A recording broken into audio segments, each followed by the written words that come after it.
Et salut, alors dans cette vidéo, on va voir comment calculer un produit vectoriel. Alors voici la formule générale, donc on va un peu l'expliquer, et ensuite on va faire quelques exemples, et on verra une formule qu'on ne peut pas utiliser tout le temps, mais qui va nous permettre de gagner un temps vraiment fou.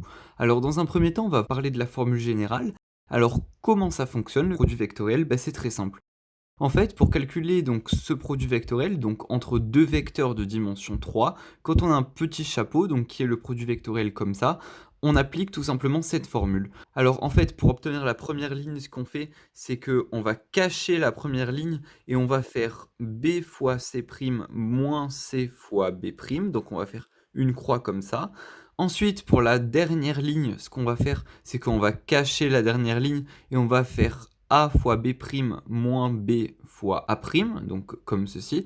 Et pour la deuxième ligne, alors on va cacher la deuxième ligne, et ce qu'on va faire, donc c'est quelque chose d'un peu différent, c'est qu'on va tourner dans l'autre sens, donc on va faire c fois a' moins a fois c'.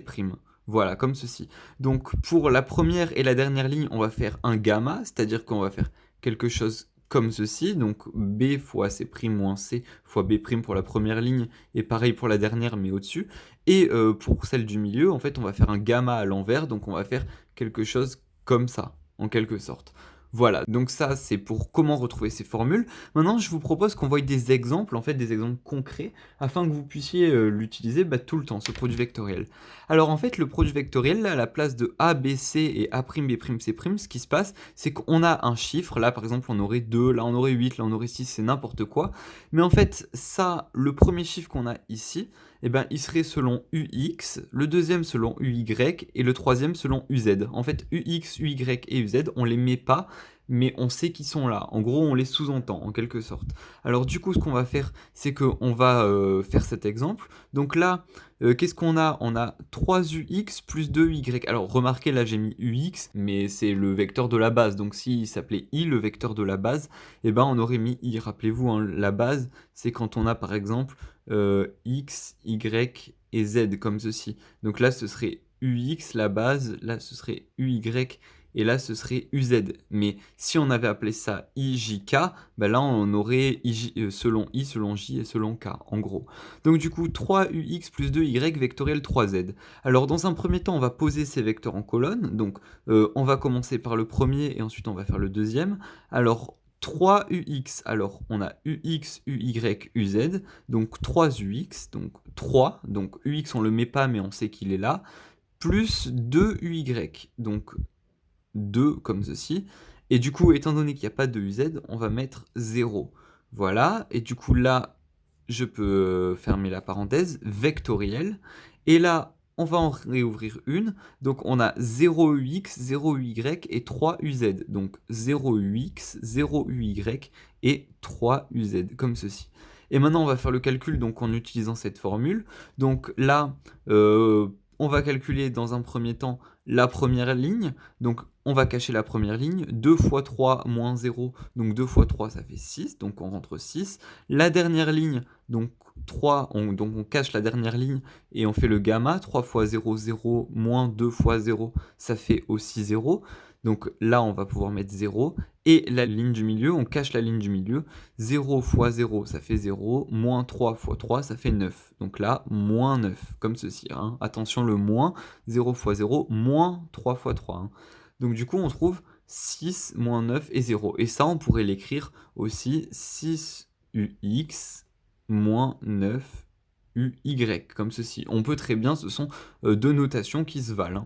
Donc du coup, on va faire le deuxième exemple, donc qui est 3UX vectoriel 4UY. Alors, UX, UY, UZ, donc 3UX, 0UY, 0UZ, vectoriel, UX, UY, UZ, donc là on a 0UX, 4UY et 0UZ, comme ceci. Et donc là, si je résous, donc première ligne, on cache la première ligne, 0 fois 0, 0, moins 0 fois 4, donc ça fait 0.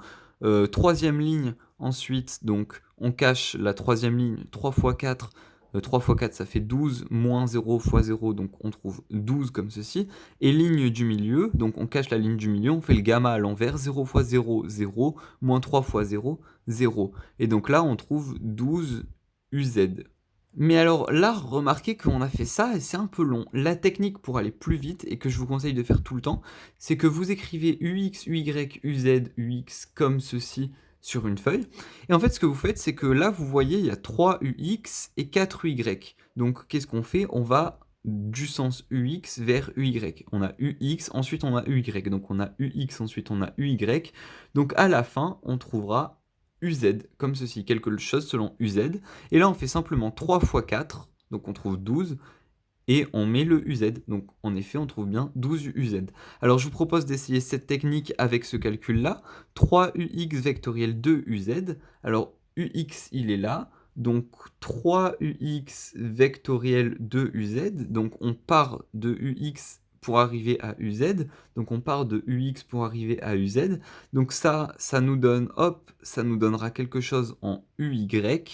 Alors attention, je ne l'ai pas précisé, mais si on va de droite à gauche, du coup ce sera le sens moins, et si on va de gauche à droite, ce sera le sens plus. Donc là, on trouvera moins quelque chose selon UY. Et du coup, 3 fois 2, ça nous fait 6, donc on va trouver moins 6 UY. Alors, cette technique, elle vous semble peut-être longue et compliquée, mais je vous conseille vraiment de l'apprendre. Pourquoi? Bah, parce que ça vous fait gagner un temps fou, en fait. Plus vous le faites, et plus vous verrez que vous aurez des cas comme ça, simplement avec un vecteur et un autre, et simplement vous trouverez le dernier, en gros, qui lui est associé. Et j'aimerais bien finir sur un dernier point, c'est que si vous avez quelque chose du genre, par exemple, 3UX, alors là mince, j'avais oublié la petite flèche, hein, j'espère que vous l'avez remarqué. Donc si on a quelque chose 3UX vectoriel 2UX, ça nous fera toujours 0. Si on a deux fois le même vecteur, entre guillemets, qui est à calculer, et bah du coup, on trouvera forcément toujours 0. Et je peux même rajouter une petite flèche. Et bah pourquoi? Parce que tout simplement, si je détaille en colonne, donc là, on aurait 3, 0, 0, vectoriel 2, 0, 0. Et là, remarquez, si je calcule la première ligne, ça nous fait que des 0. La dernière ligne, 3 fois 0, 0, moins 2 fois 0, 0 aussi. Et là, 0 fois 2, moins 3 fois 0, ça nous fait 0 aussi. Donc du coup, en guise de résumé, si dans le produit vectoriel, vous avez un vecteur à gauche et un vecteur à droite et que ces deux sont identiques, ça nous donnera toujours 0. Si on a un vecteur à gauche et un à droite, mais que ces deux sont différents, du coup, il faut utiliser cette petite technique. Et si dans le produit vectoriel, on a plus de un vecteur à gauche ou de un vecteur à droite, là par exemple on en avait deux, et bien dans ce cas, il faut faire le calcul avec la méthode en colonne. Voilà, donc j'espère avoir été clair. Si c'est le cas, un petit like. Si vous avez des questions ou quoi, n'hésitez pas à les laisser dans les commentaires. Et nous, on se retrouvera peut-être dans une prochaine vidéo. Du coup, à très vite.